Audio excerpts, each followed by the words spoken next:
What's going on, guys? My name is Wade with TechDaily, and in this video, we're going to be comparing the two different Samsung Galaxy A22 smartphones, the A22 4G LTE and the A22 5G. Now, this is a comparison that a ton of you guys have been asking for, which, if you don't know anything about these phones, might sound kind of strange, since seemingly they should be the same basic devices, just with different network support, but that's simply not the case at all. In fact, these two A22s are so different.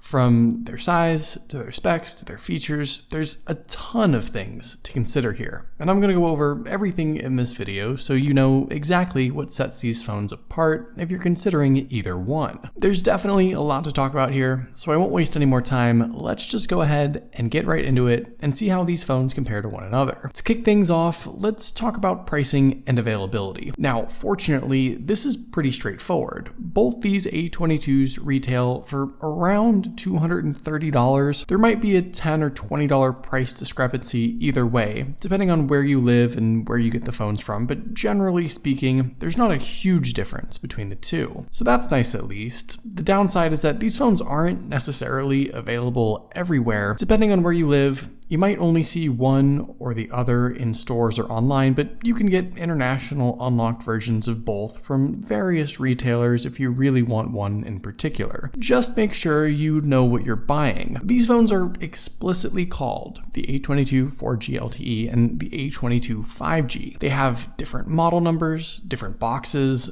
and like I said, a lot of different specs and features which I'll go over here. So when you do your shopping, if you're looking for either one, just double check to make sure it's the correct device. And if you're interested, I'll have some links down below in the video description to where you can get both these phones at their cheapest current prices. Physically, I think you can already tell that these phones differ both in size and design. The A22 4G is obviously the smaller device. It's a 6.4-inch phone, that's the screen size, while the A22 5G comes in at 6.6 inches. Overall, the A22 5G is taller, wider, and in the hand, I find the A22 4G to be rather comfortable actually by comparison. It's one of the smallest A-series phones available this year actually, and reaching all the corners and edges is a bit easier. Though on the flip side, getting such a large display for so cheap with the A22 5G is also kind of nice. Up front, you might also notice that for whatever reason, the selfie camera and black bezels bordering the screens differ slightly too. The A22 4G has a U-shaped camera cutout, the 5G has the wider V-shaped notch across the bottom and along the sides. The A22 5G also has thicker borders, which contribute to a slightly lower screen-to-body ratio and only enhance the already larger form factor. All in all, I like the A22 4G if we're looking strictly at its physical traits and overall size, but the differences here aren't too important. And just to quickly mention, around back, both devices are made of plastic. The A22 4G has a shiny, glossy finish. The A22 5G is a smooth, matte finish. If you don't like fingerprints, obviously the matte is the way to go, but there's no other advantages here one way or another. No water resistance or IP ratings on either, no wireless charging, no other real design differences or benefits. The metal-like frames differ slightly, I guess, but they're both relatively flat phones with slightly curved edges, no real taper or infinity display or anything else like that. At a glance, the housing and materials here are pretty close. Taking a look around at everything else,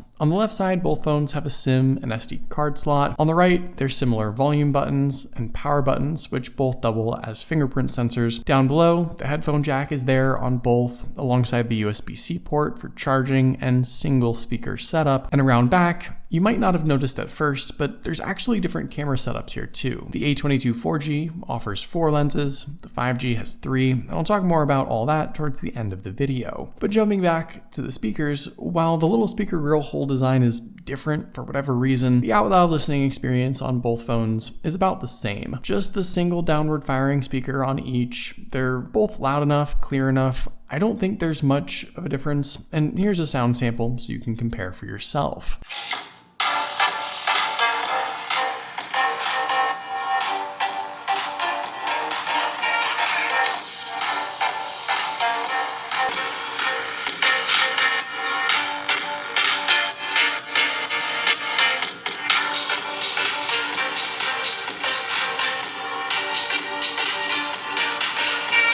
As far as the fingerprint setups and unlocking speeds, the feel and placement are identical on both phones, and I personally really like the power button combo setup. To me, I haven't experienced much of a difference with speed or accuracy one way or another, and I suspect it's about the same hardware anyway. Both these phones have fast fingerprint sensors that require just the lightest of touches to unlock the phones, and I've had no issues. With Face Unlock, it's kind of the same story. I think speed-wise, there's no real advantage, and they kind of go back and forth as to which gets into the phone first. We're also talking like a fraction of a second difference, if there even is one, so no big deal. The unlocking and biometrics here with these phones, to me, seem like they're about the same. Okay, so up to this point, the only thing that's really been different between these two A22s has been the size of the devices. But from this point forward, when we're talking about the actual display specs, the internal components and performance, and even the camera setups and picture samples, all this stuff is drastically different between these two phones. And really, these are the most important elements anyway, so let's get right into it. First off, with the displays, the smaller 6.4-inch screen on the A22 4G is actually a Super AMOLED panel. On the A22 5G, you get a TFT LCD display, so that's difference number one. With the resolutions, the A22 4G offers a 1560 by 720 display that packs in just 274 pixels per inch, while the A22 5G is a full 2400 by 1080 screen at 399 pixels per inch. So with all this, you have a few things to consider. The AMOLED display on the A22 4G, I think, is the better option if you care about bold colors, deep blacks, and a more saturated look. It also supports HDR, it gets quite a bit brighter at 600 nits, and to me, having an AMOLED display on a phone at this price point sort of bumps up the overall value. However, you can't ignore the fact that it's still just a 720 resolution screen, and if detail and clarity and pixel peeping is your thing, this is where the A22 5G has a little bit of an advantage. From a normal viewing distance, you may not notice any difference in sharpness, but as you start to look closer, you can see the A22 5G is very obviously the sharper looking screen, especially with text. It's kind of a shame we're stuck having to choose between a 720 AMOLED display or 1080 LCD. To me though, I prefer the AMOLED even at a lower resolution, so that's my choice, but I can sort of see an argument either way. Now, fortunately, there's one display element that is the same between the two phones, and that's the 90Hz refresh rate. Both these phones offer that enhanced motion smoothing, and to me, this is a great addition for this sub $300 price point. The phones feel equally fast and snappy, ultra responsive, and it's a feature I really can't live without anymore. It's nice that you don't have to choose here, it's one less thing to worry about, and I think the overall user experience is enhanced with that 90Hz mode enabled. But like I said, you'll still need to consider the other elements of the viewing experience, AMOLED versus LCD, 720 versus 1080, and kind of figure out what you prefer. Inside, these two phones are powered by very different processors,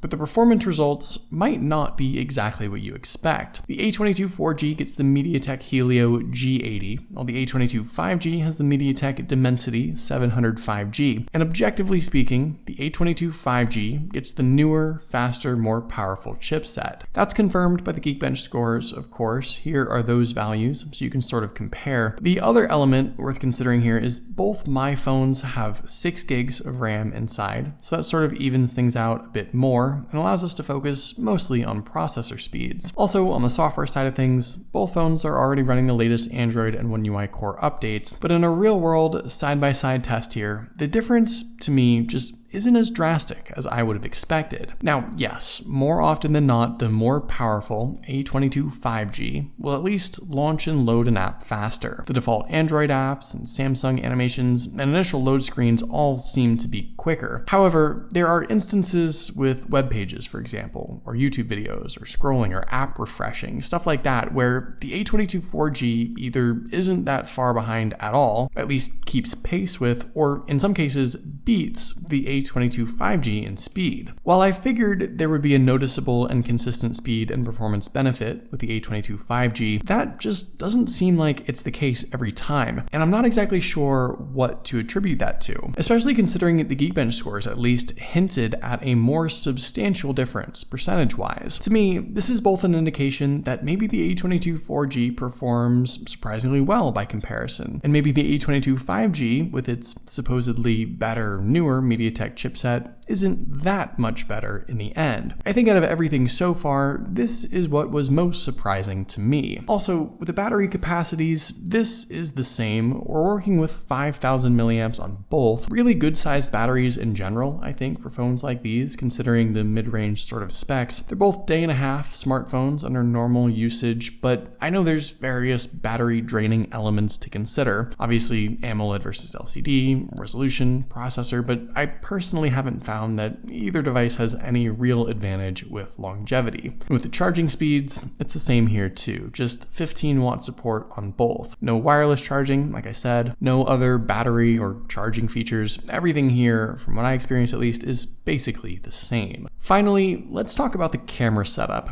And to me, beyond anything else, this was the single most surprising difference I found between these two phones. First off, the specs. The A22 4G actually has a quad lens setup, while the A22 5G offers 3 lenses. Both phones have seemingly the same 48 megapixel main lens and 2 megapixel depth sensor, but there's an 8 megapixel ultra-wide on the 4G versus a 5 megapixel ultra-wide on the 5G, and that extra 4th lens is a macro shooter on the A22 4G, which may or may not be particularly useful, but it's there. Also, the A22 4G has a 13 megapixel selfie camera, while the 5G has an 8 megapixel selfie camera, so that's another sort of random difference. Inside the camera app, there's not a whole lot that's different here. Obviously, macro mode on the A22 4G and a random food filter thrown in. They both have 48 megapixel high detailed shooting modes for pictures, though the A22 5G can shoot 2K video,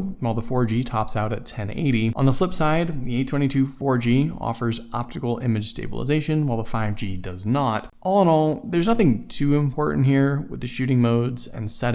The real difference is when you actually shoot some pictures and compare them side by side. And I'll just be upfront here and say that in every instance I came across, the A22 4G on the left produces the significantly better result. With the selfie cameras, to start, the A22 4G offers a brighter, more colorful, more accurate looking shot. It's noticeably better with white balance, significantly better skin tone, no over-the-top smoothing, much more detail, just a way better result from start to finish. And if I'm taking any kind of selfie picture, whether it be regular or in portrait mode, I'm going to be grabbing the A22 4G every time. The difference to me is just that noticeable. With the rear lens, it's almost the same story, but I think actually to an even greater degree. Overall, the A22 4G once again offers a brighter shot, far better white balance. There's not that blue-green tint like on the A22 5G. There's better skin tone, way more detail. You can, for example, see strands of my hair on the A22 4G pictures that get completely lost on the A22 5G. It's just absolutely crazy to me how different these shots come out, and not different in their own unique ways like some phones, just different in the sense that the A22 5G is flat out worse. I think out of everything that these two phones have to offer, this is what surprised me the most, more than anything else. So let me sum up this comparison by saying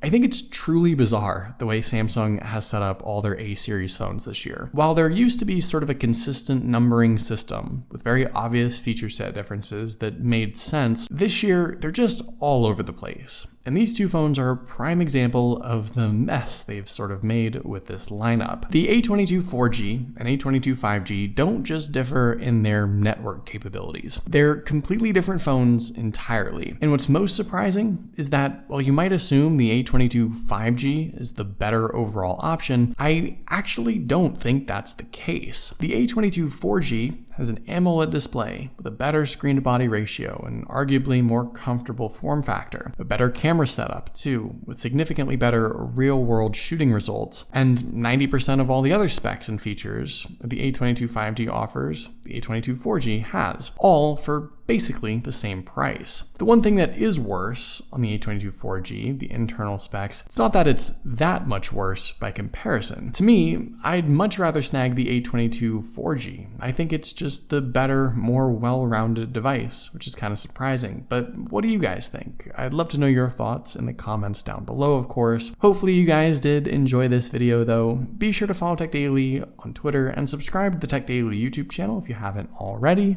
And I'll see you guys later.